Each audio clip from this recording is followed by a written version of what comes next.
So there are a couple of new instruments on Macs, and I wanted to show a couple of them and just give you a demo of how to use them. So I've made a folder in our MLE library called MIDI. So these MIDI folder are just MIDI instruments that will send MIDI controls to Ableton, like we've been doing with Instaseek. I left Instaseek where it was just for consistency, but any new MIDI instruments will be in this MIDI folder. So the first one we have is this MLE.arp. So this is an arpeggiator. And it's kind of an interesting arpeggiator. It's got some other functions in it that you can play with, but by its default mode, it's just going to receive MIDI note messages and arpeggiate them. So let's take a look at what that means. So first I'm going to make sure I select my MIDI controller as my note in and my control in. Really only necessary if using loop MIDI or something like that, but I'm going to go ahead and do it anyways just for consistency's sake. So now if I've got my keyboard, if I play a couple notes, it's just going to play those notes. And notice I'm holding these notes down, these three notes, but it's only playing one at a time. That's what arpeggiation is. It's playing an arpeggio, which is playing these three notes one at a time. So that's sort of the classic major arpeggio, minor arpeggio, etc. So let's go ahead and hold down a couple more. So there's, first of all, there's an option which is really useful, which is this hold chord option. So it's / on your keyboard, or you can just click this toggle box to turn it on and off. So I've got hold mode turned on. And what that means is that as soon as I push down a note, it's going to start arpeggiating. Now, as long as I hold down at least one note, I'm going to be able to add notes to this arpeggio. And the sequence can get quite long. And then I can take my finger off the keyboard, so I'm not holding down any notes at this point, and it's just repeating that arpeggio forever. And then the next time I push down a note, it's going to start off all over again. And again, as long as I hold at least one note down, it's going to keep adding notes to that arpeggio. So it's a really easy way to go back and forth between playing different kinds of chords. You can sort of get the second new chord ready, and then cue the next chord, and then so go back and forth. And also you can do more creative things by playing melodies, just making sure you hold down one note at a time. You can make longer melodies. And it will play them just like you played them. Okay, so I've got my hold mode pushed down. And now actually I'm going to make a little bit of a simpler arpeggio here. And I'm going to choose some different modes by using my number key on my laptop keyboard or just selecting from the drop-down menu here. So ascending mode does exactly what it sounds like. Descending does exactly what it sounds like. Pendulum goes back and forth.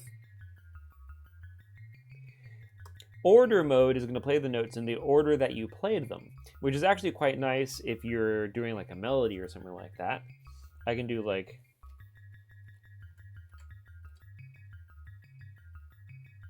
Or I can do...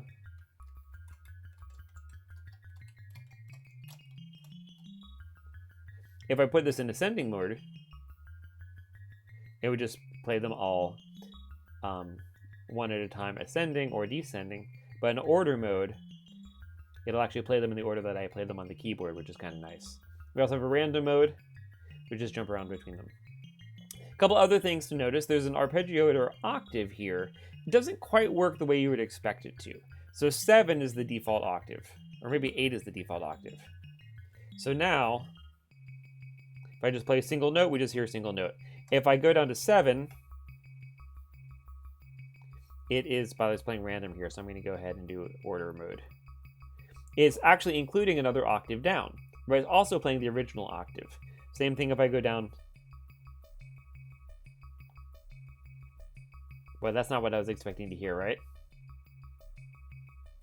Must be setting either a really high or really low note out, maybe. I'm not totally sure why it's doing that. If I go up,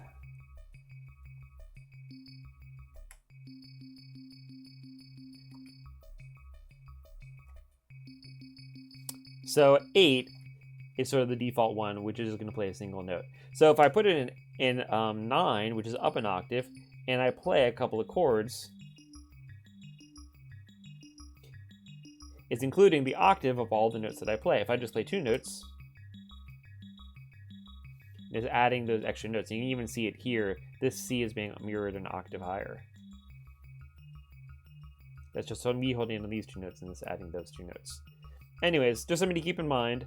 Again, 0 is kind of the default. Can you go more extreme, or is it limited? So there are some limits to it. But that can be kind of a lot of fun. You can also hit the space bar, by the way, to clear the arpeggio if you want to just get rid of it. A couple other things we can do is we can change the rhythm of the arpeggio.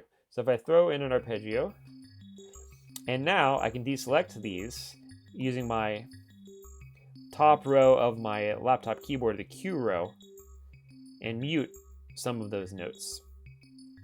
And you can change the number of beats by hitting Shift Q row.